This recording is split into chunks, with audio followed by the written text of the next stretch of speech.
Recentemente, as significantes descobertas científicas e tecnológicas revelaram novos fatos e evidências que confirmam a precisão e dão autenticidade de muitas passagens da Bíblia.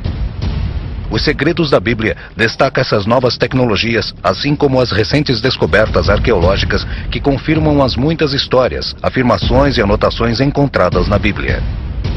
Cada exemplo é apresentado por estudiosos e peritos reconhecidos em suas áreas. Enquanto não é feita uma revisão de toda a Bíblia, este documentário estabelece a verdade científica que confirma certas partes dela, que milhões de pessoas já haviam aceitado pela fé e que agora são provadas com fatos concretos.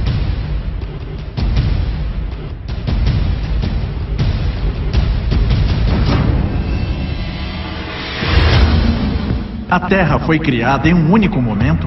Pode Eva ter sido a mãe de toda a humanidade? E existe alguma prova científica de que o grande dilúvio de Noé realmente ocorreu? Você está prestes a descobrir quando revelarmos uma das mais espetaculares evidências já vistas. Jerusalém.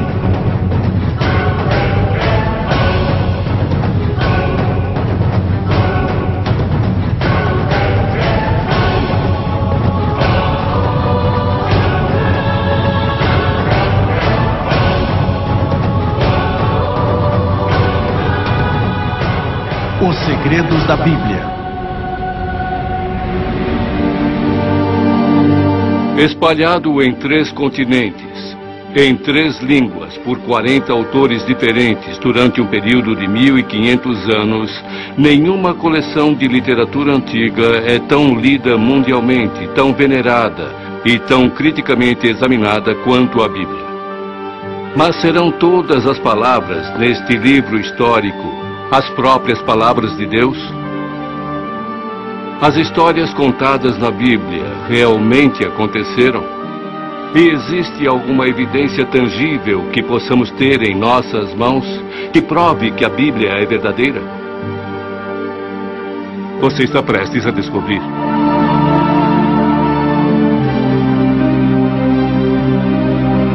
Nossa investigação começa com a mais famosa linha da história escrita. No início, Deus criou os céus e a terra.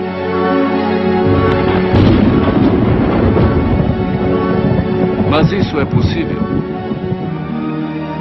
Será que um Deus todo-poderoso criou o universo?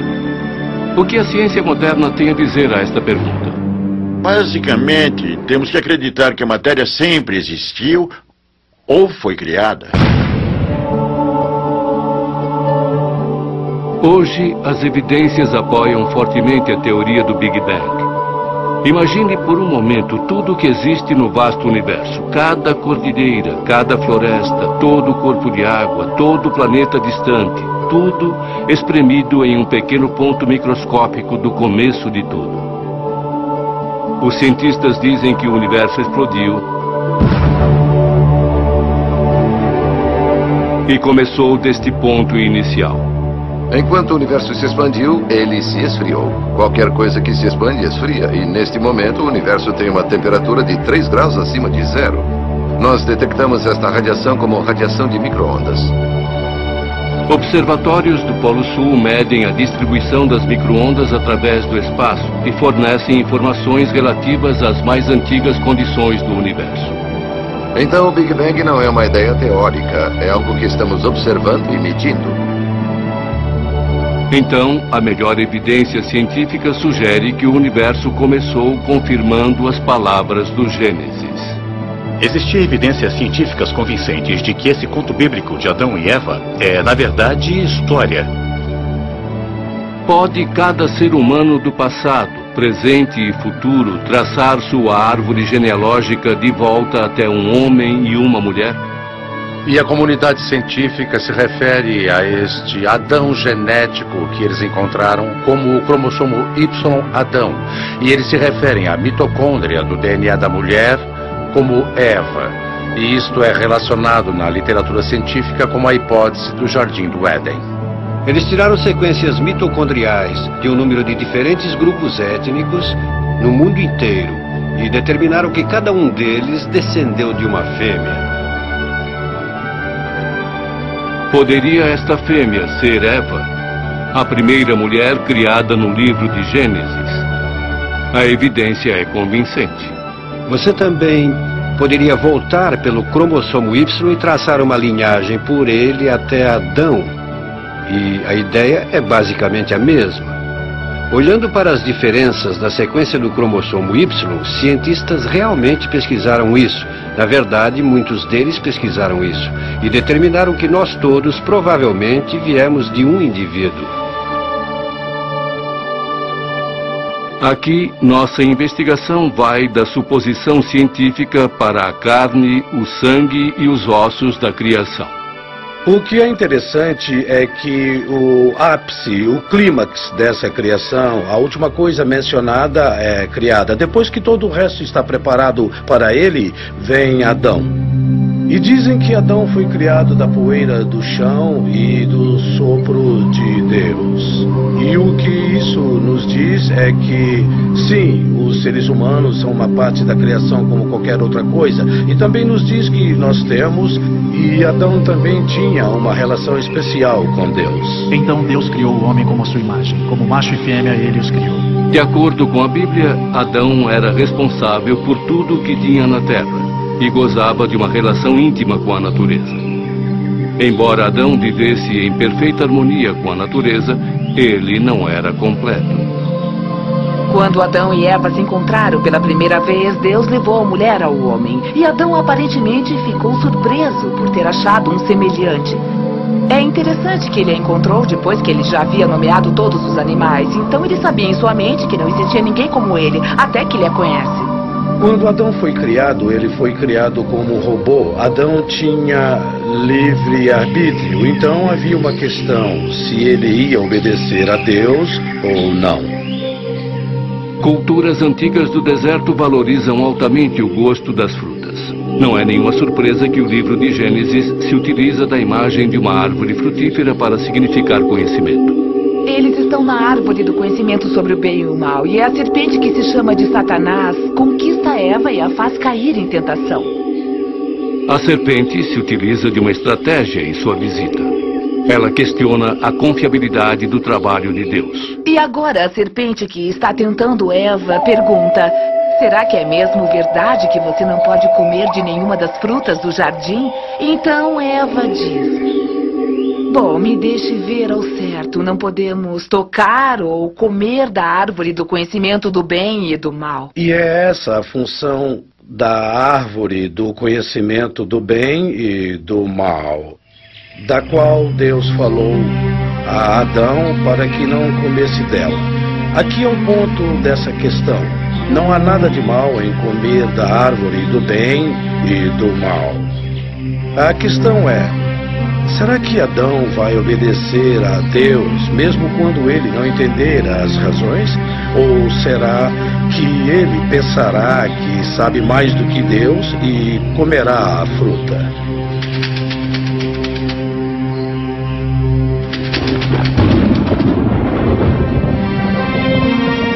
Como punição por sua desobediência, Deus exilou Adão e Eva do jardim.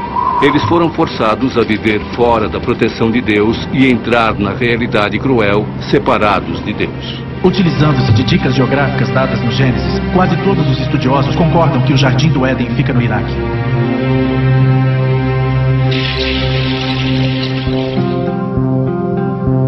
De acordo com o livro de Gênesis, a expulsão do paraíso inicia um tempo de maldade sem precedentes. Baderna e violência correm soltas pela terra. Irmão assassina irmão. Este é o pano de fundo de uma das histórias mais controversas do Velho Testamento. A história de Noé e sua arca. Quando chegamos ao tempo de Noé, Deus havia sido paciente até este ponto, mas agora ele está determinado a pôr um fim à humanidade pecadora através de uma inundação. Eu trarei uma inundação de águas sobre a terra para destruir toda a carne, e tudo que está na terra irá morrer. Noé obedeceu a Deus e preparou sua família. A família de Noé carregou o barco com comida e com os animais que logo repovoariam a terra. Inicialmente cético, o povo da época de Noé pediu misericórdia. Mas era tarde demais, e Deus fechou as portas da arca.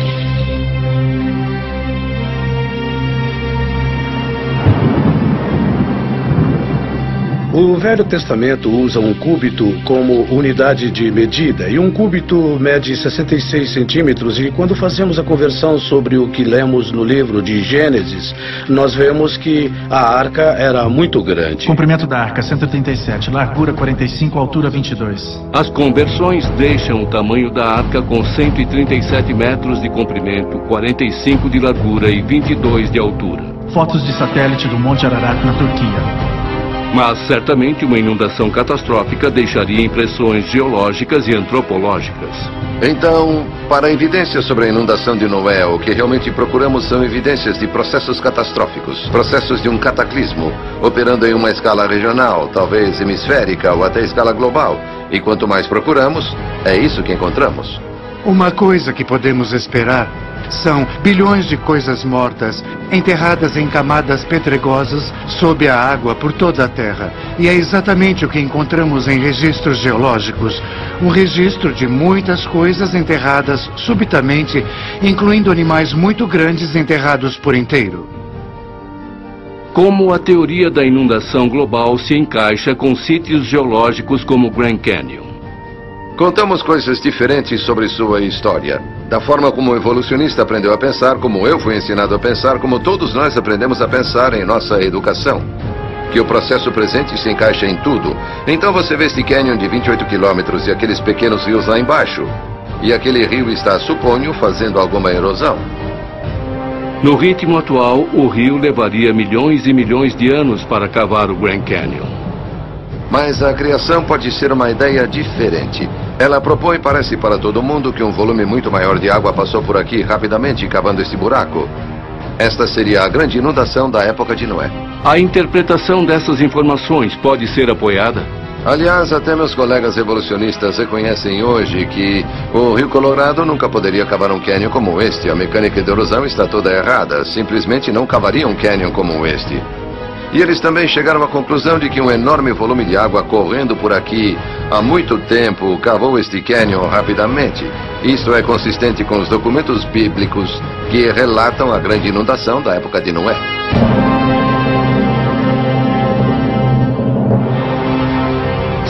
No próximo bloco, será que as cidades originais do pecado, Sodoma e Gomorra, existiram de verdade?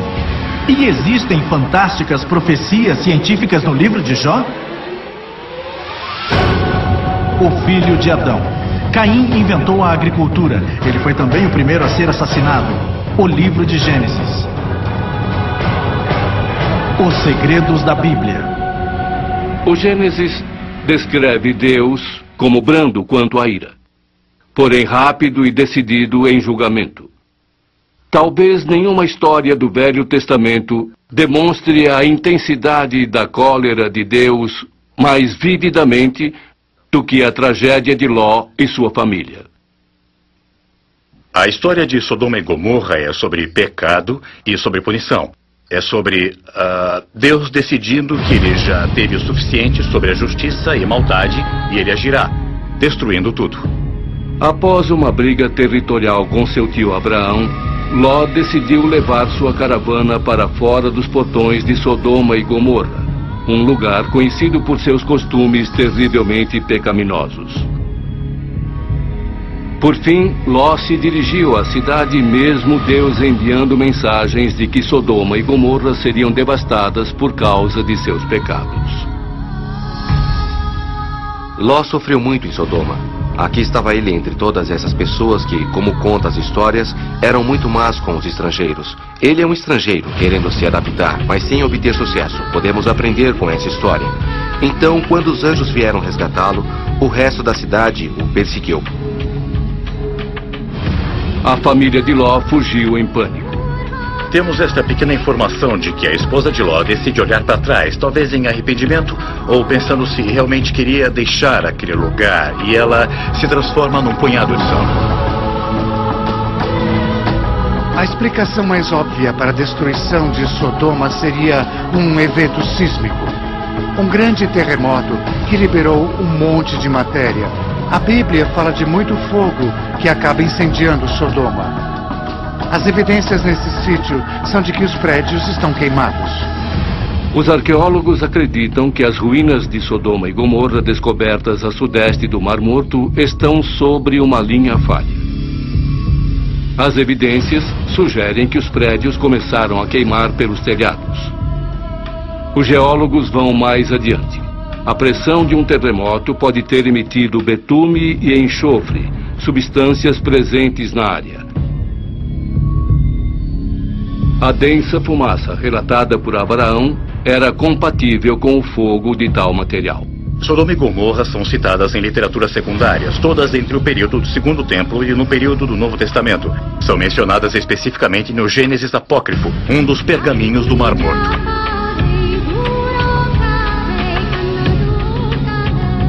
A seguir, vamos examinar uma história sobre um homem que luta contra a realidade refratária do mal no mundo. Sua resposta não apenas oferece aos leitores um exemplo virtuoso, sugere um conhecimento das leis científicas que governam nosso universo. Falo de Jó, esse é o nome. Jó foi um homem que viveu há uns 3.500, 4.000 anos. Não sabemos exatamente onde ele viveu, mas sabemos que ele era bem rico. Ele era um fazendeiro criador de gado. Era bastante abençoado por Deus em termos de riqueza e saúde, boa família, excelente reputação na comunidade. No início do livro de Jó, os leitores são introduzidos a uma cena do tribunal celestial, onde essas figuras chamadas de filhos de Deus, a quem chamaríamos mais tarde de anjos ou como servos de Deus, por assim dizer, que vêm reportá-los sobre as atividades. Uma dessas figuras, Satã, atuava tanto como promotor como carrasco. E a petição de Satã a Deus era de que este homem era justo porque Deus lhe dera muito conforto, e Satã quis fazer um experimento. Vou tirar tudo dele e aposto que Jó irá rebelar-se contra o Senhor. E Deus disse, pode fazer isto, mas não tire sua vida. E você conhece a história. Satã, com a permissão e consentimento de Deus, traz todos esses desastres físicos e calamidades na vida de Jó.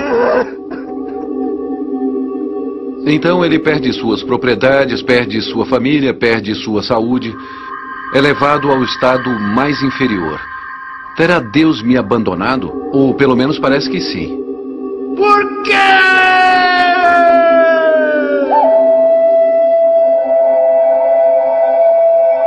O livro de Jó presenteia os leitores com um antigo dilema ético.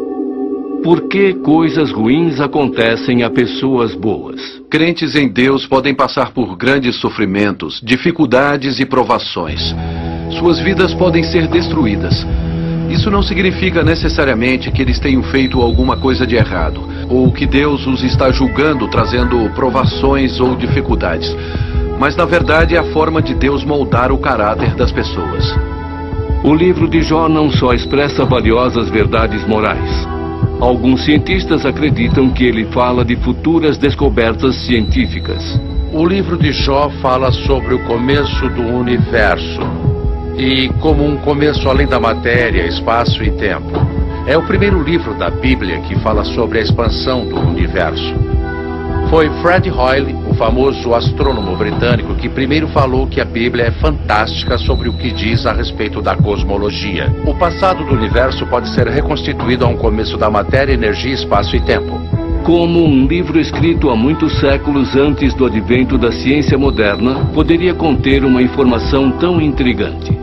Um dos temas dominantes que se vê no livro de Jó é sobre Deus criando a vida em seu melhor estado, em seu melhor projeto, mas não apenas a melhor forma de vida, mas também o melhor relacionamento ecológico.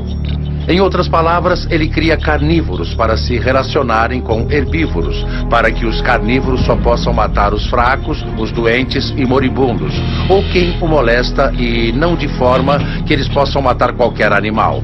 As relações ecológicas são idealizadas. Os cientistas listam outras 10 profecias científicas sugeridas no livro de Jó.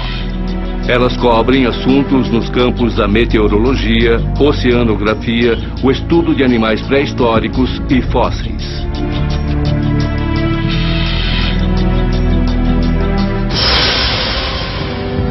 No próximo bloco, Abraão, José e Moisés. Estes homens são lendas ou realmente homens de carne e osso? A expressão, a pele dos meus dentes, vem do livro de Jó. Jó 19:20. Os segredos da Bíblia. No livro de Jó, os leitores presenciam atos fantásticos de fé. Apesar de Jó ter sofrido injustamente, ele se recusou em praguejar contra Deus. Pelo contrário, ele confiou nas misteriosas escolhas de Deus. E falando de fé, nenhum homem do Velho Testamento demonstrou sua fé tão destemidamente quanto Abraão. Através da maior parte da história da vida de Abraão, sua mulher Sara não consegue ter filhos, mesmo com os dois tentando isso por muitos anos. Então é uma fonte de frustração para eles. Como é possível que Abraão seja pai de uma grande nação, quando depois de repetidos esforços e súplicas, sua mulher Sara continuava estéril? O milagre da promessa de Abraão é que muitos anos se passam e Sara não dá um filho a Abraão. Ela está quase com 90 anos antes de conceber este filho. Este milagre, sozinho, a incompreensibilidade de como uma mulher com 90 anos pode dar à luz a uma criança. É uma promessa, novamente, de que Deus agiu, de que Deus mantém as suas promessas. Abraão foi recompensado por sua fé constante. Ele recebeu seu tão esperado filho, o herdeiro de sua promessa. Abraão e Sara criaram Isaque para servir ao Senhor, enquanto o garoto servia como uma lembrança viva da lealdade de Deus. Mas Deus ainda não havia terminado com Abraão. Ele tinha outro pedido. Abraão, confuso, não hesitava em sua fé e preparou-se para obedecer a Deus.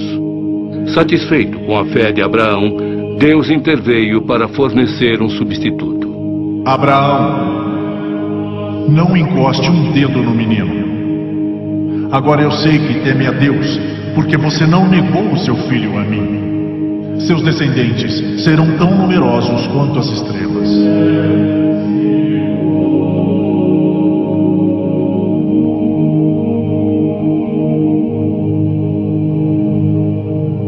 Os céticos negaram a existência da cidade de Abraão, Ur dos Caldeus, até que escavações do começo do século XX descobriram a torre de um templo na boca do Eufrates, na Mesopotâmia.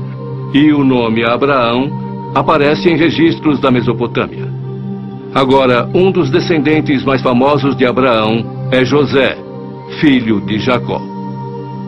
A história de José realmente decola quando Jacó dá a ele uma vestimenta especial. O status de José como sendo o filho favorito criou a inveja entre os irmãos. Dada a oportunidade, eles conspiraram contra ele. Os irmãos venderam José como escravo e contaram uma mentira de partir o coração de seu pai. Disseram a ele que José havia morrido.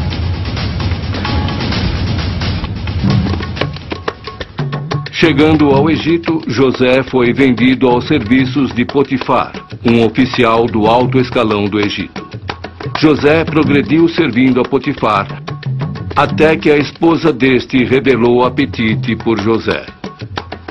Ela queria ficar íntima dele e José, obviamente, resiste às suas investidas. Mas ela fica tão aborrecida e arma para ele, resultando na prisão de José. A prisão foi brutal. mas Deus permaneceu com José durante seu tempo no cativeiro. O faraó, perturbado com seus sonhos recorrentes, procurava um intérprete. Seu copeiro se lembrou de José e o trouxe diante do faraó. O faraó forneceu a José os detalhes de seus sonhos. Milagrosamente, José interpretou os sonhos como um alerta profético da chegada de um ciclo de fome. O faraó, com problemas em lembrar seus sonhos, precisava de um intérprete. Seu copeiro-mor se lembrou de José e o trouxe diante do faraó. Este forneceu a José os detalhes de seus sonhos. Milagrosamente, José interpretou os sonhos como um alerta profético da chegada de um ciclo de fome. Aliviado, pois poderia preparar seu reino antecipadamente, o faraó recompensou José, elevando-o a segundo comandante.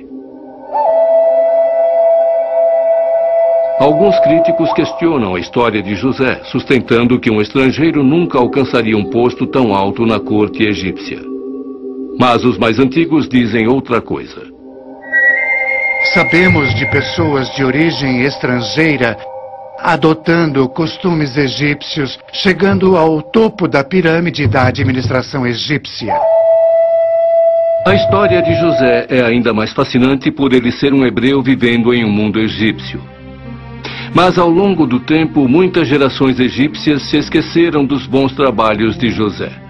Na verdade, o faraó se sentia ameaçado pela crescente presença dos estrangeiros hebreus. Em um ataque de paranoia, o faraó manda que as parteiras afoguem os filhos dos escravos hebreus nas águas lamacentas do rio Nilo. É a partir destas tristes circunstâncias que temos a história de Moisés, o visionário legislador. Amram e Joquebede, pais de Moisés, colocaram-no em uma arca num pequeno barco feito de junco no rio Nilo e deixando seu destino nas mãos de Deus. Deus foi muito gentil, pois foi a filha do faraó que resgatou o cesto do rio. Este é o significado de Moisés, retirado das águas. E depois ele se tornou um príncipe na casa do rei. Moisés foi educado e treinado na corte do faraó, onde cresceu com o rico conhecimento dos egípcios, matemática, filosofia, medicina e arquitetura. Embora Moisés tivesse sido criado na aristocracia, ele não podia negar sua origem hebreia. Os hebreus eram constantemente maltratados e culpados por causar problemas.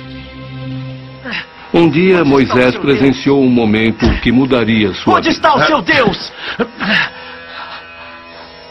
Ele merece morrer como um cachorro. Todo esse Cheio povo de indignação, merece ser tratado Moisés como executou cães. sua vingança.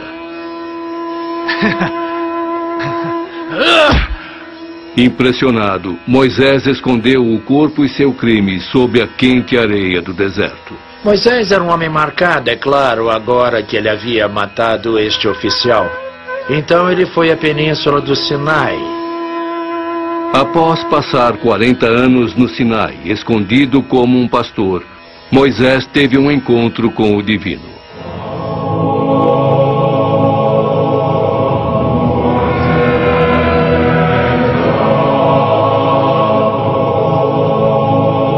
O êxodo dos hebreus do Egito começa com uma escapada milagrosa da perseguição do faraó.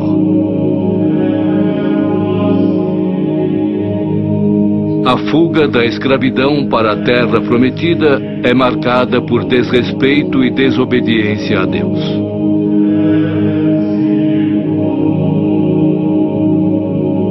Moisés é chamado novamente para entregar uma mensagem corretiva para o povo descrente. O interessante sobre os 10 mandamentos é que ele coincide com o que nossas razões humanas nos dizem também. Os especialistas em ética sugerem que os 10 mandamentos apelam a um código universal que regula o comportamento humano. Os 10 mandamentos governam ambos os aspectos religiosos da vida. Os 3 primeiros mandamentos lidam especificamente com a religião. Mas os outros 7 são realmente princípios fundamentais que toda a sociedade adere. Que não matará, proibição de roubo. Os 10 mandamentos se apoiam como uma fundamentação ética para o estabelecimento de futuras liberdades civis. A Declaração da Independência fala sobre a verdade evidente e própria que todos os homens, todo ser humano, são criados iguais. e que temos direitos alienáveis, não dos governadores, mas dados a nós por nosso Criador. E isso fundamenta que tipo de governo nós temos e qual o propósito do governo.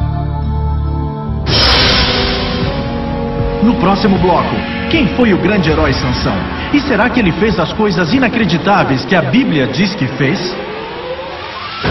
Sara é a mulher mais mencionada na Bíblia, 56 vezes.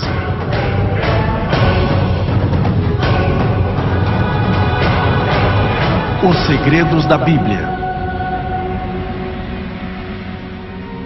No mundo, portanto, Moisés é celebrado como um visionário corajoso. Na verdade, de acordo com a Bíblia, seu encontro com Deus produziu os princípios morais nos quais a maioria das civilizações modernas se apoia. Lembre-se, Moisés nasceu sob a ameaça de morte. Nosso próximo herói tem um começo mais promissor. Seu nome é Sansão. Quando Sansão nasceu, seus pais lhe passam o que chamamos de votos nazirenos. Os votos nazirenos incluem muitas coisas. Uma é que você nunca beberá vinho, nunca beberá nada fermentado ou nenhum tipo de álcool. E a outra é que nunca poderá cortar o cabelo. Não há nada especial ou mágico sobre os votos. Eles são um sinal de devoção a Deus. E se Sansão foi criado para servir a Deus, então seria importante para ele mostrar devoção de alguma forma. Em uma época de opressão brutal, sob o domínio dos filisteus, Sansão emergiu como um líder de grande força física. O livro dos Juízes o julgam como um herói militar e um líder carismático. Alguém que mostra uma habilidade peculiar para lutar e para liderar os outros na batalha contra seus inimigos.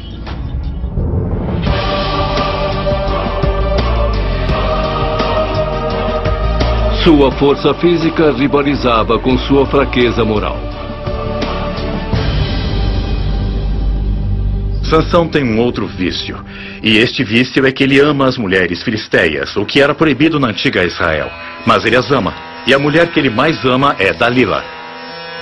Os lordes filisteus percebem o quanto Sansão é devoto de Dalila. Eles a usam como uma espécie de espiã para descobrir o segredo de seu grande poder. Dalila foi pressionada a agir. Em várias ocasiões, Dalila pressiona Sansão a contá-la porque ele é tão forte. Sansão ansiava por Dalila. No início, ele mente. Ele não revela a verdade sobre seus votos de Nazaré e no final ele ainda chega a jogar limpo. Mas ele diz a ela que o segredo de seu poder está em seu cabelo. E que se seu cabelo for raspado, então ele ficará fraco, como qualquer homem. Ele passa essa informação para os líderes dos filisteus. Eles vão até ele quando está dormindo na casa dela.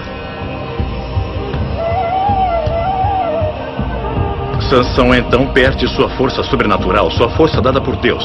E eles conseguem amarrá-lo e arrancam-lhe os olhos. Sansão consegue seu poder de volta rezando, demonstrando devoção a Deus, suplicando a Deus. Deus restaura seu poder. Sansão derruba o templo. E como diz a história, ele mata mais filisteus com sua morte do que ele havia matado antes na vida.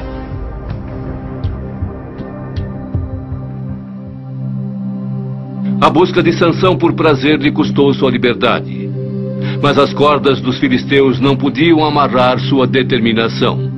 Hoje o mundo procura por líderes que combinam a coragem e a força de uma pessoa como Sansão com a sabedoria e o senso crítico de um sábio. Todas estas qualidades podem ser encontradas neste último herói, Davi. Deus enviou Samuel a Belém para a família de Jessé para anunciar que Davi seria o próximo rei. A escolha de Deus por Davi foi estranha, porque não era um ancião. E também o que é que as pessoas procuravam? Elas procuravam pelo maior indivíduo, pelo maior, pelo mais forte.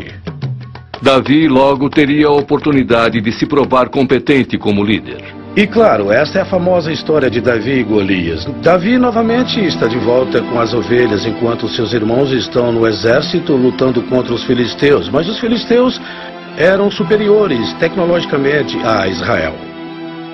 Os filisteus usavam armas de ferro, portanto, deixando Israel em desvantagem tática. A única vantagem estratégica dos judeus era o controle das terras altas, dificultando o ataque dos filisteus. Os filisteus tinham recorrido a um costume antigo que era a batalha dos campeões. Então eles colocaram o seu campeão Golias para desafiar um campeão de Israel. O rei Saul fez uma declaração a seus soldados: o homem que matar o gigante receberá riquezas, sua filha como esposa e viverá livre de impostos. Ainda assim, os soldados tinham medo. Ninguém quer enfrentá-lo. Então Davi chega para trazer o almoço para seus irmãos no campo de batalha e ele escuta que isto está acontecendo e fica pessoalmente ofendido, que ninguém tem coragem de lutar contra Golias. Não porque ele acha que consiga derrotar Golias com sua própria força, mas porque ele conhece o poder do seu Deus. Então Davi aceita o desafio e faz o que mais ninguém quer fazer, que é enfrentar Golias.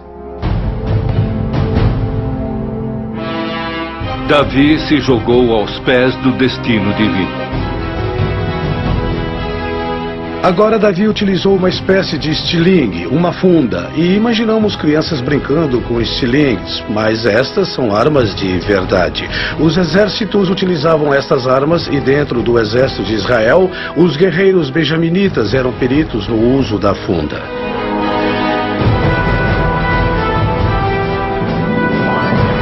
Na funda cabiam pedras do tamanho de bolas de beisebol. O talentoso músico pediu a Deus que o fortalecesse.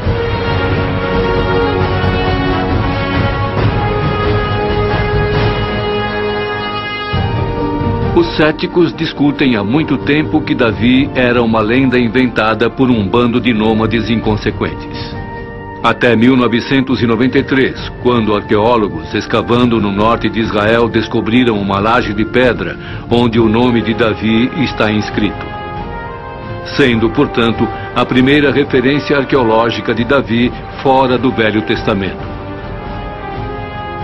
Davi tornou-se o rei mais celebrado da história de Israel, e sua linhagem carrega o sangue da realeza na terra.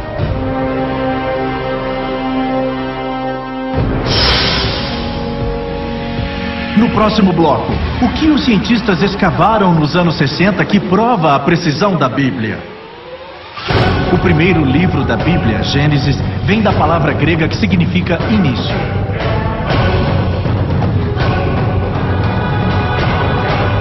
Os segredos da Bíblia. Mais de 400 anos se passam entre o último livro do Velho Testamento, Malaquias, e a chegada do professor religioso, para o qual o nascimento, vida e milagres logo serviriam para formar o curso da história da humanidade. Foi este mestre, Jesus de Nazaré, simplesmente um bom homem? Ou foi ele enviado diretamente da mão direita de Deus? Vamos dar uma olhada na vida de Jesus como registrado nos evangelhos do Novo Testamento, Mateus, Marcos, Lucas e João. Uma pergunta para os especialistas é: será que estes contos de evangelho são confiáveis? A veracidade da Bíblia tem sido repetidamente provada e demonstrada. Muitas pessoas tentam achar contradições na Bíblia e realmente não existe nenhuma. Estou para encontrar uma evidência histórica que seja contrária ao que está nas Escrituras ou o que está na Bíblia. Para mim, a Bíblia impressiona em termos de sua precisão histórica. Enquanto a arqueologia continua a descobrir novas evidências e enquanto manuscritos são descobertos, a trajetória completa é que os autores bíblicos são muito confiáveis pela forma como apresentaram a história. Eis como funciona a regra. Quanto mais longe você for removido, a partir do primeiro século, fica cada vez mais nublado. Por causa da arqueologia e por causa de 2000 anos de excelente educação bíblica, está ocorrendo o oposto. Estamos tendo uma imagem cada vez mais clara e certeira do que está acontecendo. Não existe nenhuma evidência histórica que desaprove a Bíblia. Para examinar a confiabilidade da Bíblia, de que tipo de prova vamos precisar? Frequentemente, quando falamos sobre provas, as pessoas pensam em algo como uma prova matemática. Eles querem algo sólido, como 2 mais 2 igual a 4.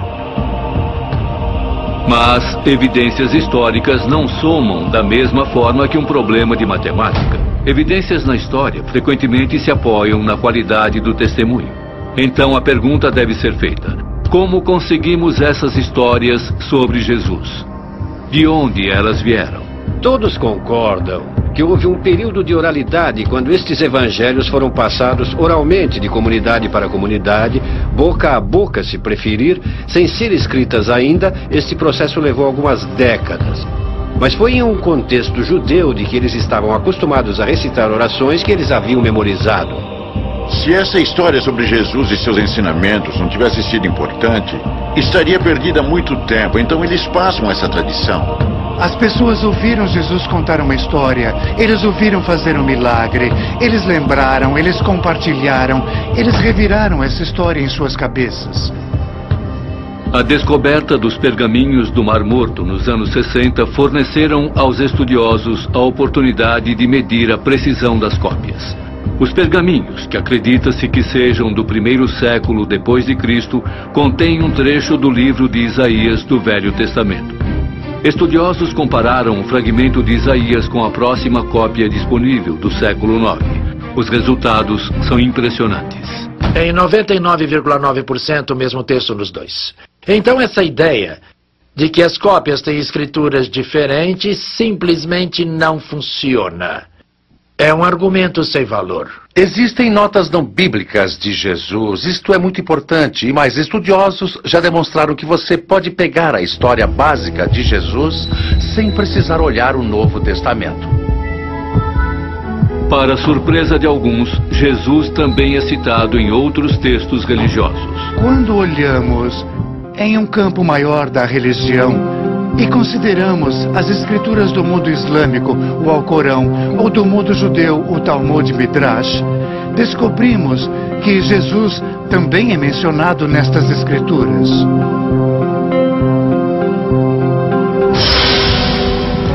No próximo bloco, que provas existem de que Jesus realmente existiu? E existe alguma evidência de que ele realmente fez milagres? O rei Davi é o mais mencionado na Bíblia, 1118 vezes.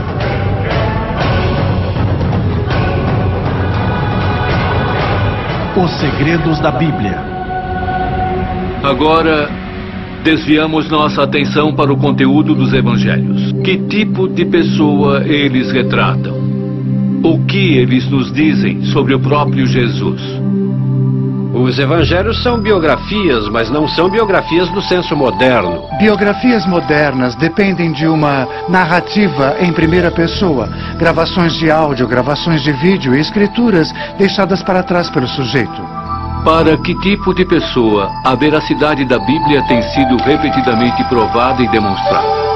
Muitas pessoas tentam achar contradições na Bíblia e realmente não existe nenhuma. Jesus chega ao Rio Jordão para ser batizado por João, um entusiasta religioso de aparência miserável e pregação fervorosa que o tornaram um pária impopular. De acordo com as notas do Evangelho, o batismo de Jesus inicia um período de 3 anos de pregação e curas. Ele levava uma vida relativamente normal, trabalhava, estudava, ia a festas, como as festas de casamento em Canaã, onde aparentemente ele deixou uma impressão perene. Jesus e seus discípulos chegam como convidados de um casamento. Os casamentos antigos eram similares aos casamentos modernos em vários aspectos.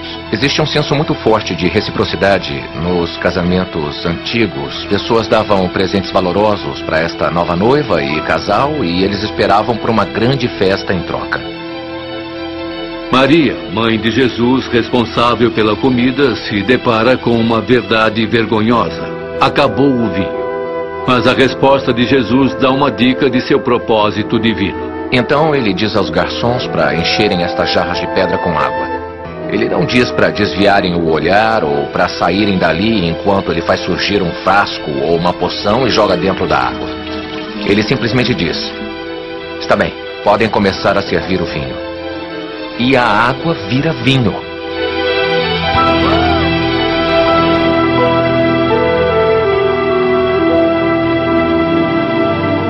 Os arqueólogos encontraram grandes pedaços de jarras de pedra do mesmo tipo das que o Evangelho diz que Jesus usou quando transformou água em vinho em um casamento judeu na cidade galileia de Canaã.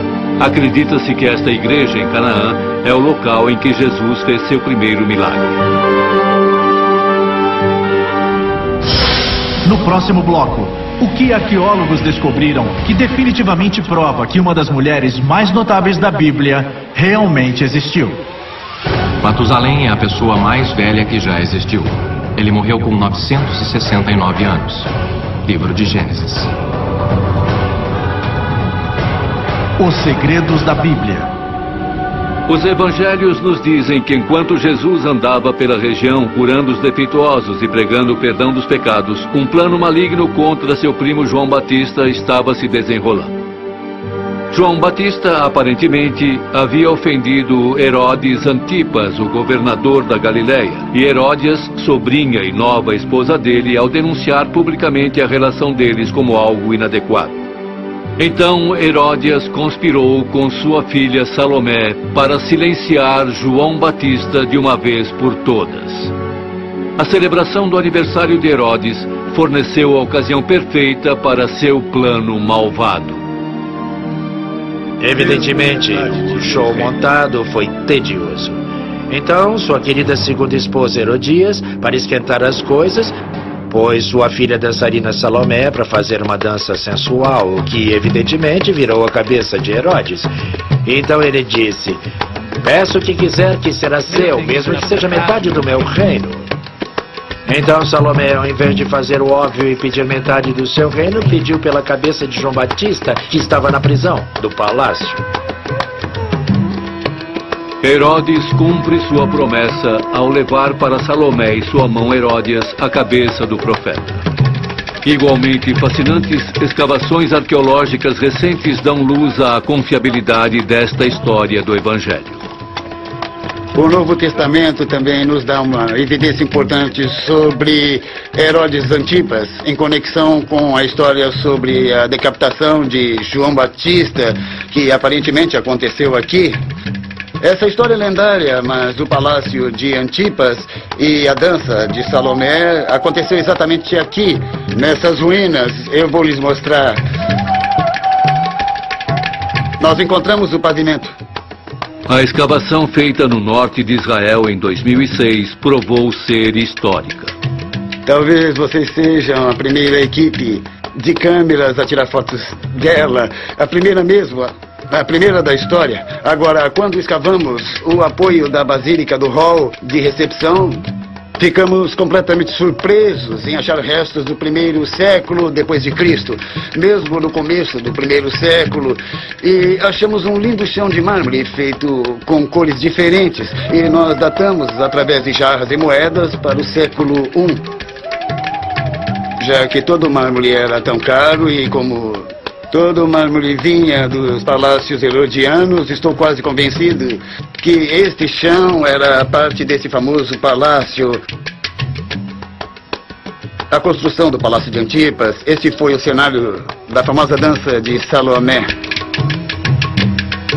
Evidências do campo da arqueologia dão às notas do Evangelho uma medida de confiabilidade.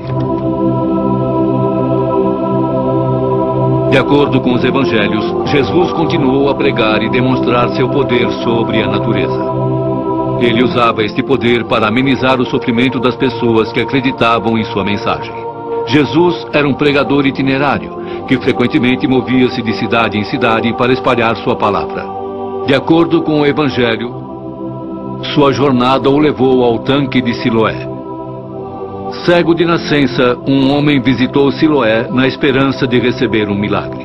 Os judeus acreditavam que um anjo poderia aparecer no tanque. Faziam a água se mexer e ofereciam cura divina. De acordo com os evangelhos, o homem acreditava na possibilidade da cura divina e a recebeu pelas mãos de Jesus.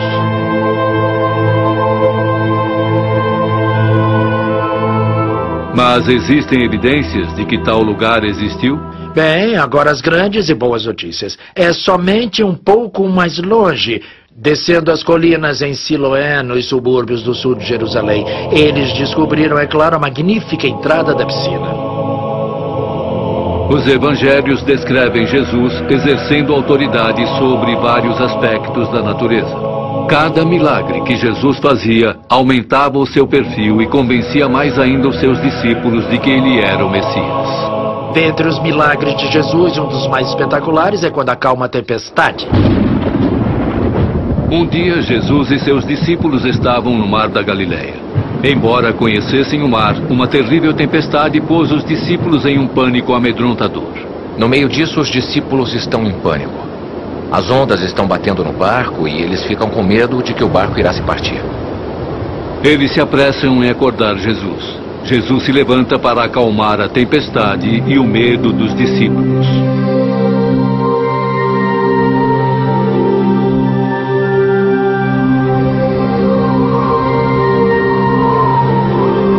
Novamente, este é um relato muito forte de sua autoridade, que toda a criação deve responder à sua palavra falada, porque ele é o maior. Mas será que os fatos básicos desta história são verossímeis? O Mar da Galileia é um lugar muito interessante. Ele fica como em uma tigela, com violentas tempestades de vento, com os ventos batendo contra as montanhas e criando situações nodais muito assustadoras. Uma das mais excitantes e recentes descobertas arqueológicas se passou na Galileia, onde um barco que Jesus e seus discípulos poderiam ter usado apareceu na primavera de 1986. O barco poderia comportar de 12 a 15 pessoas, a quantidade sugerida nos evangelhos. O barco tinha um espaço para dormir compatível com a nota do evangelho. No próximo bloco, novas e fascinantes evidências de que a crucificação de Cristo foi um verdadeiro evento histórico. E testemunhas que dizem que a ressurreição realmente aconteceu. A Bíblia foi originalmente escrita em 3 línguas: hebraico, grego e aramaico.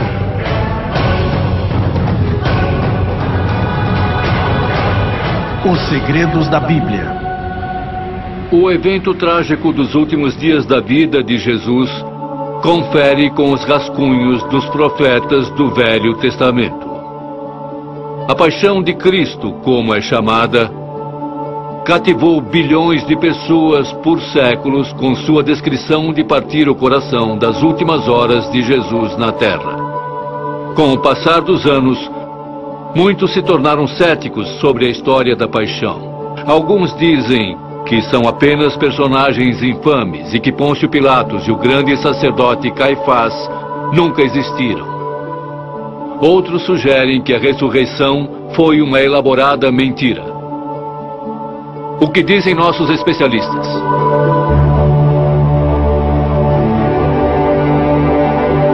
Os últimos 4 dias da vida de Jesus, comumente referidos como a paixão, passaram a ser uma das mais intrigantes e controversas partes dos evangelhos. Nos dias que antecedem sua crucificação, Jesus entrou de forma triunfal em Jerusalém. Enquanto passava pelos muros da cidade, espectadores saíam de suas casas para cumprimentá-lo e saudá-lo com folhas de palmeiras. Isso seria muito comumente conhecido hoje como Domingo de Ramos. A notícia da chegada de Jesus se espalhou rapidamente entre o alto clero judeu do Sinédrio. Eles viam o popular galileu como uma grande ameaça para seu controle do povo judeu. Caifás, o mais cético e cínico dos sinédrios, conspirou com o resto do conselho para pôr um fim à missão de Jesus. Na história do julgamento de Jesus, existe este homem, Caifás, um sacerdote. No começo dos anos 90, uma descoberta arqueológica significativa foi feita em um túmulo escavado na cidade de Jerusalém. Uma série de pequenas caixas, chamadas ossários, foram encontradas. Após o corpo de um ente querido ter sido completamente decomposto, a família reuniria os restos para guardá-los dentro dessas caixas de ossos. Para se lembrarem de quem eram os ossos em cada caixa, eles rabiscavam os nomes no fundo da caixa. Então, quando esse túmulo foi escavado, eles encontraram o nome Caifás. Os ossos que encontraram na caixa eram os ossos de um homem de 60 anos. O nome, a data e a inscrição no ossário incrivelmente batem com a descrição e a época do sacerdote judeu Caifás dos Evangelhos. Então, será que temos os ossos do sacerdote Caifás, a pessoa mencionada no julgamento de Jesus? É bem provável. Em sua primeira noite da Páscoa judaica, Jesus sentou com seus 12 discípulos para a festa de Páscoa que ficou conhecida como a Última Ceia. É nessa refeição que Jesus revela aos seus apóstolos, de acordo com as Escrituras, que ele seria traído por um deles. Eu começaria pensando na paixão pelo jardim do pecado. Logo depois da Última Ceia, Jesus chegou ao jardim com 3 de seus discípulos favoritos, Pedro, João e Tiago. Quando Jesus foi ao Getsemane depois da Última Ceia, ele foi lá para orar. O jardim de Getsemane era uma horta de olivas encostada aos pés de uma grande colina fora de Jerusalém.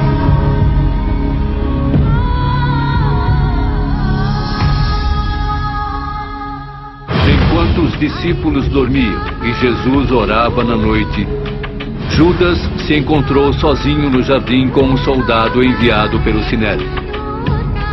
Judas havia combinado com o soldado que ele marcaria Jesus com um beijo da morte. Judas.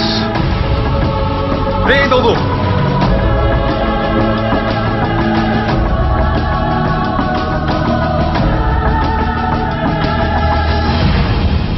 Jesus foi levado ao Sinédrio na casa de Caifás. Lá houve uma reunião para um julgamento clandestino na calada da noite. Jesus admitiu ao Sinédrio que ele era o Filho de Deus. Eles o pegaram. Queriam apedrejá-lo por blasfêmia depois disso. Jesus foi então levado ao governador romano Pôncio Pilatos para ser condenado à morte. Pôncio Pilatos é um personagem histórico e nós não temos dúvidas disso. Esse é um daqueles casos em que temos cobertura de sua existência e de seu trabalho e sabemos onde ele esteve e o que ele fez. Especialistas concordam que existe uma montanha de evidências que provam que Pilatos era o governador da Judéia na época da morte de Cristo. Existe uma inscrição que foi encontrada nos anos 60 por uma famosa equipe de escavação italiana que trabalhava em Cesareia. A equipe de escavação tirou uma pedra que era parte de uma escada do século IV.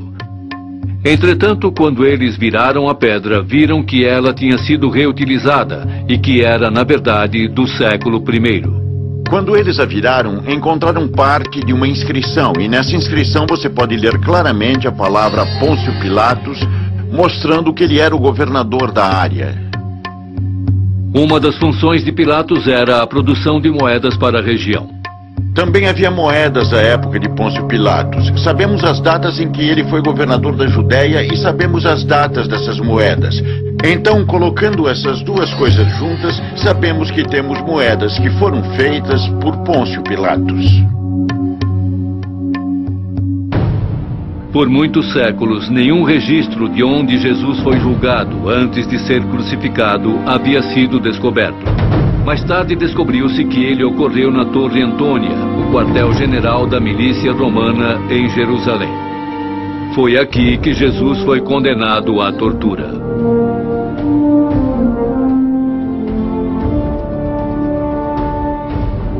Depois que tiraram suas roupas e o espancaram, os soldados colocaram uma coroa de espinhos na cabeça de Jesus para zombar dele. Depois o levaram para as colinas do Calvário, empurrando e chutando, enquanto ele se esforçava para carregar sua própria cruz. Este local de execução tinha o nome de Gólgota, o local da caveira.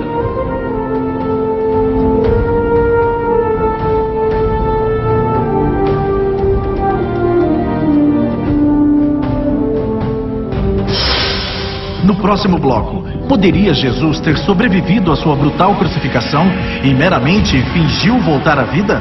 Ou existem evidências científicas que provam o contrário? O Salmo 119 é o capítulo mais longo da Bíblia. Ele tem 176 versos.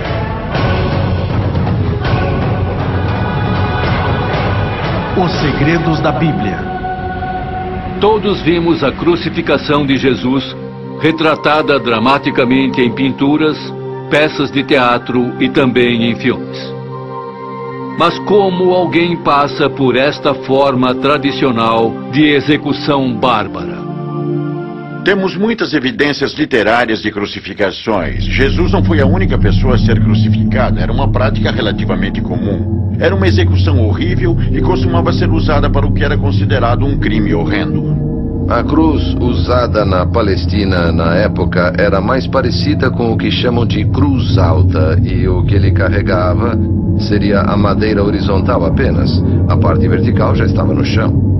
Enquanto Jesus se esforçava para subir as ruas irregulares e cheias de pedras de Jerusalém, sua condição física deteriorou. Jesus já estava próximo da morte quando carregava a sua cruz pelo Calvário. Conforme o volume de sangue cai, a pressão sanguínea também cai. Então os batimentos cardíacos aceleram e podemos entender isso, pois Jesus está carregando a cruz até o Calvário. Ele não consegue se livrar disso.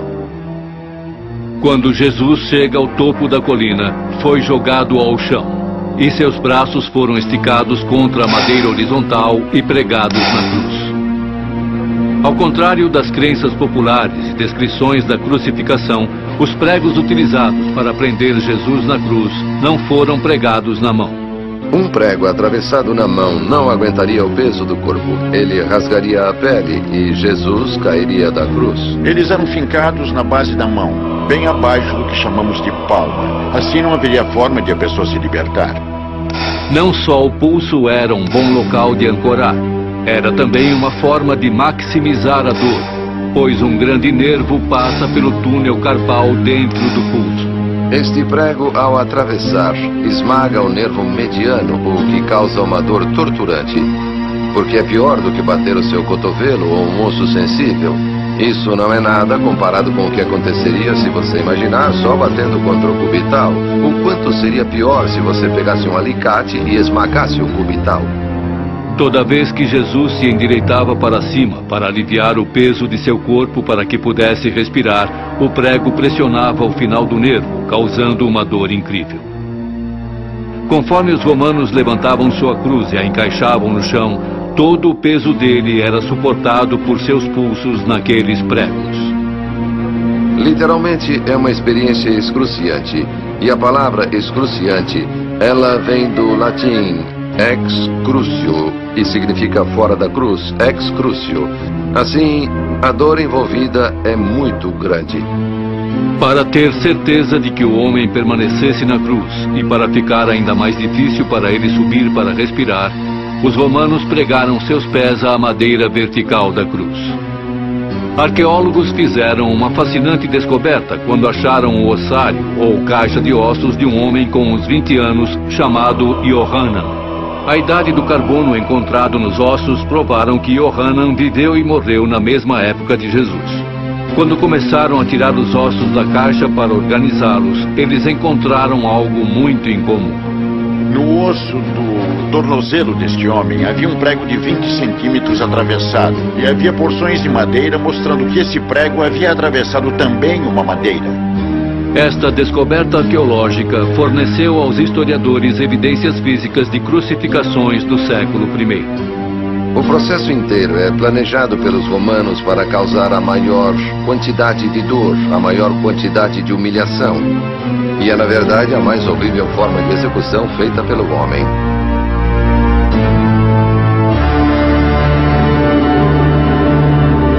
Céticos acreditam que Jesus sobreviveu à sua crucificação e que ele fingiu sua própria morte para completar as profecias do Velho Testamento. Mas por causa de registros históricos, sabemos com certeza que isso seria impossível.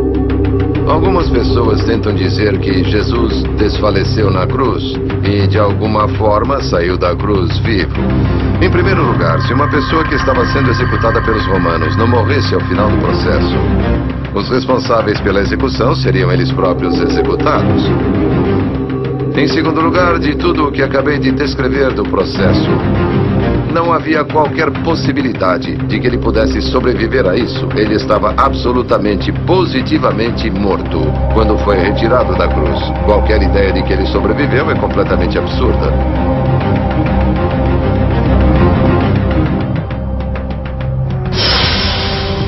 No próximo bloco, uma nova religião está nascendo e seus seguidores estão dispostos a morrer por suas crenças. Será que isso prova que o Novo Testamento é fato puro e incontestável? O primeiro livro impresso em 1455 por Johannes Gutenberg foi a Bíblia.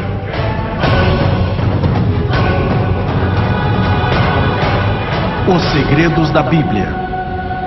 Depois de confirmar sua morte, a família de Jesus e seus seguidores estavam ansiosos para lhe dar um enterro apropriado antes do pôr do sol no começo do sábado. Um homem rico chamado José de Arimateia pediu a Pôncio Pilatos pelo corpo de Jesus, para que pudesse honrá-lo com um enterro judeu tradicional. José havia comprado uma grande pedra recentemente para ser esculpida para seu próprio túmulo. E foi lá que ele pôs Jesus para descansar. Um túmulo do século I é fácil de encontrar. Temos muitos exemplos arqueológicos de túmulos do século I. Uma pesada pedra em forma de roda foi posta na porta de entrada do túmulo e foi colocado um guarda romano em serviço na entrada, já que os sinédrios tinham medo de que os discípulos tentassem roubar o corpo e dizer que ele havia voltado à vida. Era lacrado na frente, tinha uma abertura pequena. Você precisava se curvar para entrar, e a primeira coisa que se via era uma sala grande e vazia. E também havia salas que se abriam para os lados, onde eram realizados os enterros. No domingo, Maria, mãe de Jesus, e Maria Madalena levaram temperos e óleos com a esperança de ungir o corpo de Jesus. Mas quando chegaram no local do túmulo, descobriram que a pedra havia sido rolada e o túmulo estava vazio. Maria e Maria Madalena foram recebidas por um anjo que lhes disse que Jesus de Nazaré acordou de sua morte e as instruiu para alertar Pedro e os discípulos que Jesus iria encontrá-los na Galileia. As mulheres não eram consideradas testemunhas confiáveis em tribunais. É, portanto, incomum que a primeira linha de testemunhos para a ressurreição de Jesus venha das mulheres nos evangelhos. O testemunho de uma mulher no século I não era nem válido, não tinha valor num tribunal. Se a igreja estava inventando a ressurreição, certamente não escolheria as mulheres para serem a primeira linha de defesa. Era quase uma certeza de que o túmulo foi encontrado vazio. A polêmica judia original contra a ressurreição presume que o túmulo estava realmente vazio. Tendo acordado da morte, Jesus primeiro apareceu para Maria Madalena. Mestre! Depois ele apareceu para dois estranhos que não o reconheceram. Ele andou sozinho com eles enquanto eles contavam a fantástica história do carpinteiro simples da Galileia que foi erroneamente crucificado. Jesus finalmente apareceu entre os apóstolos que estavam fascinados e não podiam acreditar em seus próprios olhos. Depois que Jesus ressuscitou, ele apareceu para as pessoas, apareceu para Pedro, apareceu para os 12. Ele apareceu para 500 uma única vez. E apareceu durante um período de 40 dias. Muitas pessoas dizem que foram alucinações. Isso é impossível de acordo com psicólogos hoje em dia. Outra peça-chave de evidência para a história da ressurreição é que os fiéis e testemunhas mantiveram que Jesus ascendeu para o céu em virtude da perseguição dos sinédrios. Em algumas poucas semanas, eles estão nas ruas de Jerusalém, onde Jesus foi crucificado. Lá nas ruas de Jerusalém, desafiando a liderança religiosa e proclamando Jesus como Messias e sua ressurreição. Os discípulos foram transformados de céticos que tinham medo de se identificarem com Jesus para corajosos proclamadores de suas ações e ressurreição. Eles estão nas ruas pregando que Jesus ressuscitou e estão dispostos a serem perseguidos e mortos por isso. Muitos dos discípulos foram brutalmente perseguidos pelo que eles acreditavam ser verdade. Os apóstolos assumiram grandes riscos para compartilhar Cristo. Eles foram perseguidos, alguns assassinados. Estevão, por exemplo, foi apedrejado até a morte. Alguns foram espancados e largados para morrer na esperança de que foram mortos, mas sobreviveram. Por suas próprias confissões, eles fizeram o que fizeram porque estavam convencidos de que viram Jesus vivo fisicamente após sua crucificação. Todos os 4 começam com Jesus indo para o céu, mas somente o livro de Atos de Lucas mostra o que acontece no segmento interventor entre o fim do reinado de Jesus e o nascimento de uma igreja. As histórias nos Atos relatam o início da igreja, começando através dos apóstolos que conheciam Jesus em pessoa. Mas com o tempo, as sementes da fé se espalharam pela terra, influenciando crenças em todas as partes do mundo. Aqui temos o registro de como todas essas pequenas moléculas de fé, por assim dizer, foram plantadas e como elas cresceram no que é hoje o fenômeno de maior sucesso considerado estatisticamente na história do mundo. Lucas, o evangelista, foi creditado para escrever o livro dos Atos. Seu estilo de escrita técnica precisa autentica sua autoridade. Bom, Lucas era médico de profissão. Ele era um homem muito educado e erudito.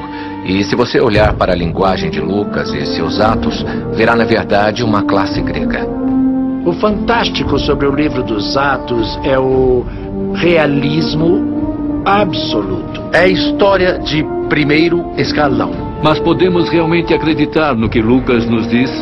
São os eventos descritos no livro dos Atos verdadeiros registros dos tempos? Ou foram estas histórias embelezadas ou mesmo fabricadas simplesmente para avançar sua mensagem sobre Jesus? Será que foi tudo apenas uma falsificação elaborada? Nem mesmo os críticos do cristianismo acreditam que este seja o caso. Eles podem acreditar que se confundiram, que poderiam ter tido experiências espirituais, mas certamente não uma falsidade intencional de qualquer espécie. E esperar que eles levassem isso para o resto de suas vidas, propagando essa inverdade, que eles sabiam que era falsa. Então, eventualmente, muitos deles foram assassinados e torturados, mesmo antes disso. Este é um milagre ainda maior do que a ideia da ressurreição física de Jesus. Conforme a pregação dos apóstolos se iniciou, ganhando novos seguidores de Cristo de comunidades judias, muitas leis judaicas foram alteradas ou abandonadas. Esta mudança traumática e dogmática é fascinante para historiadores, e mais tarde prova a precisão das notas. É surpreendente, então, quando você olha para trás as práticas da igreja primitiva. Em um contexto judeu, assim como no mundo pagão, onde aspectos significantes das práticas de crenças judias foram alteradas em nome de Jesus. A circuncisão não é mais tão importante. Comendo com os gentílicos não tem problema agora. Comer comidas que não sejam kosher não tem problema agora. Você ainda tem a transferência do sábado para o domingo. Estas são as mudanças drásticas para um grupo de pessoas judias. A única forma de explicar isto é que alguma coisa aconteceu.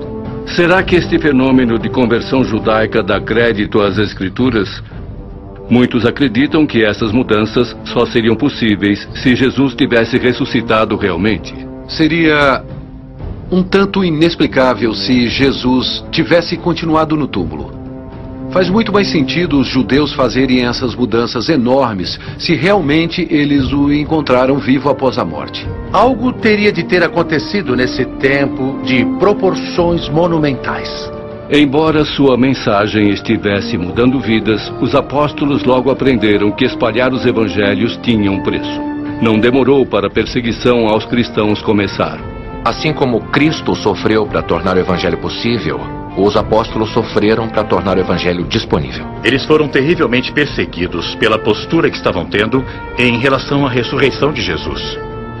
Eu não sei você, mas se fosse eu, em algum ponto eu diria: pare, é uma mentira. Nós inventamos tudo. Mas eles não, eles morreram por isso. Esta é uma das razões por que os evangelhos possivelmente sejam verdadeiros, autênticos, porque aqui temos pessoas dispostas a dar suas vidas por algo em que acreditavam. O primeiro a sucumbir em nome de Cristo foi um homem chamado Estevão. Estevão era um diácono da facção helenística que só falava grego da igreja primitiva. Ele era um servo, era um administrador, ele era para ser um pacificador e acabou sendo assassinado. Eles o levaram diante do conselho e Estevão fez um discurso apaixonado. Acabou sendo levado para fora e apedrejado até a morte.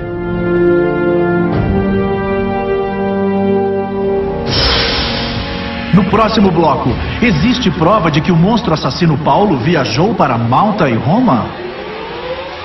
A expressão "um cego guia outro cego" é na verdade do Evangelho de Mateus.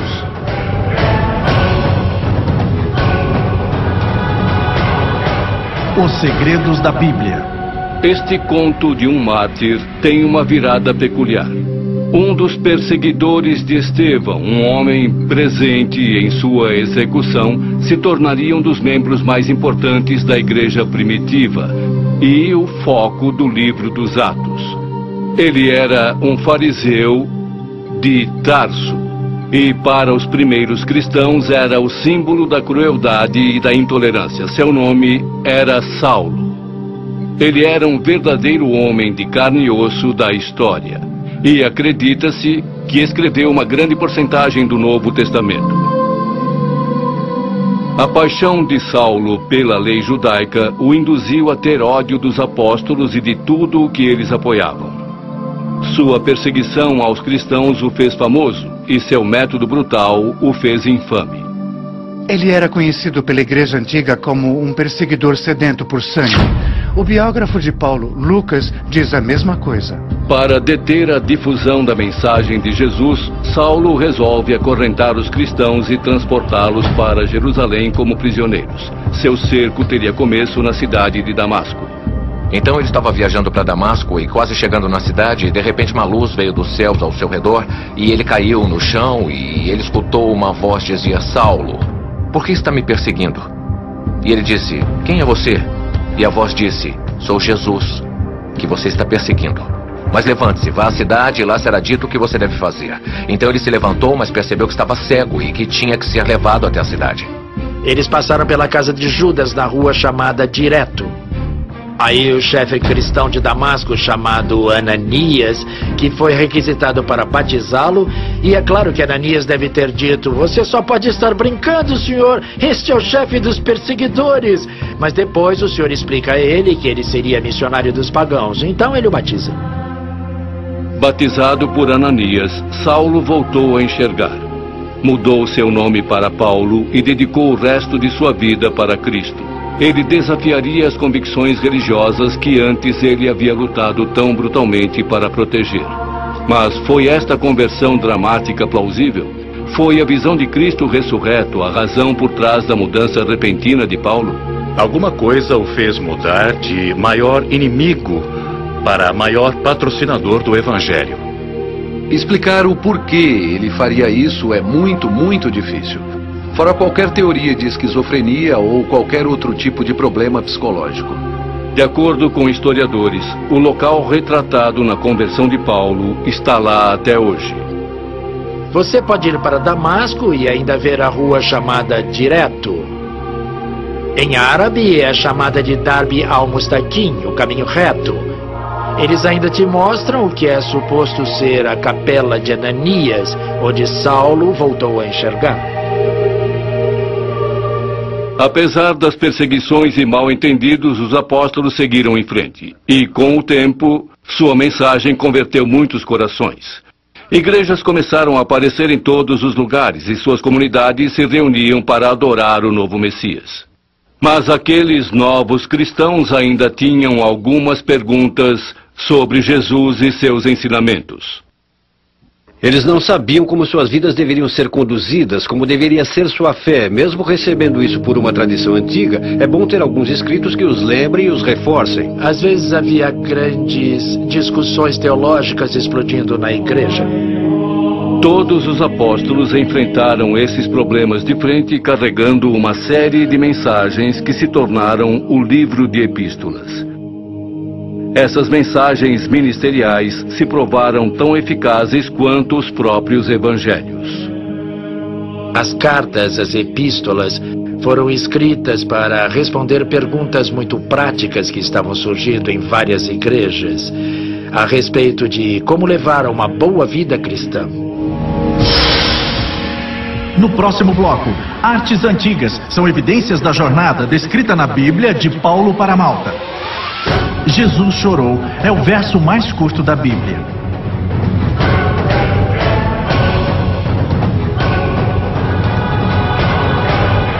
Os segredos da Bíblia.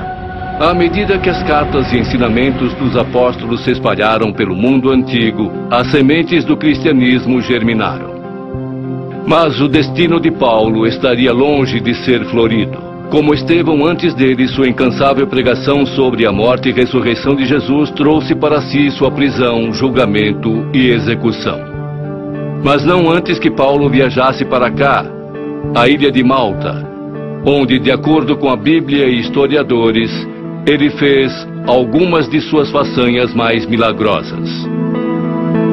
Durante o Império Romano, pregar a mensagem de Cristo significava arriscar a vida. Paulo acabou sendo preso e as razões para sua prisão são provavelmente muito complicadas. As autoridades judias queriam ver Paulo preso porque Paulo e os seguidores de Jesus emergiam como uma nova religião muito poderosa que ameaçava e competia com o judaísmo.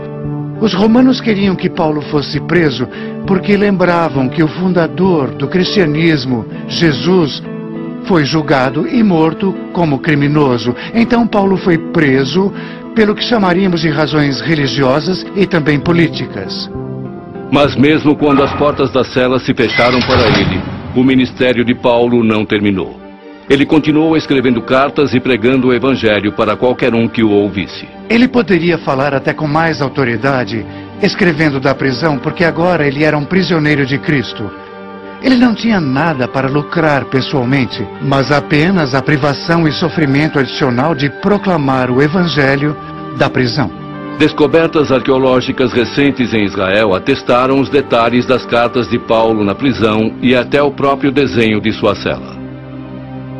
E os 2 buracos da cela representam de forma muito bonita a vida de São Paulo.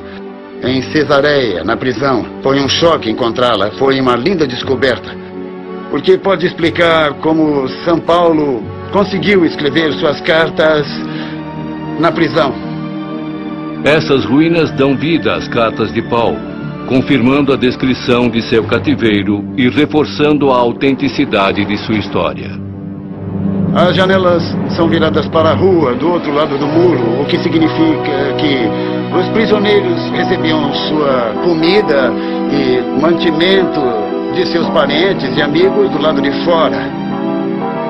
Se você ler as cartas sobre São Paulo, este é exatamente o caso. Paulo continuou este ministério de dentro da cela até finalmente decidir apelar para o governador de Roma. Isso o levaria à sua jornada mais perigosa até então. Ele apelou a César dizendo: "Eu sou cidadão romano e tenho direito de apelar a César." Então ele foi a este tribunal de apelos e eventualmente foi enviado em um navio para Roma. Viajar não era exatamente seguro neste período antigo, particularmente pelo mar. Então, em Atos 27, tem a história de uma jornada muito perigosa pelo mar que Paulo fez enquanto preso. Enquanto ele estava preso neste navio, um violento vento do nordeste desceu e causou uma tempestade que virou um furacão.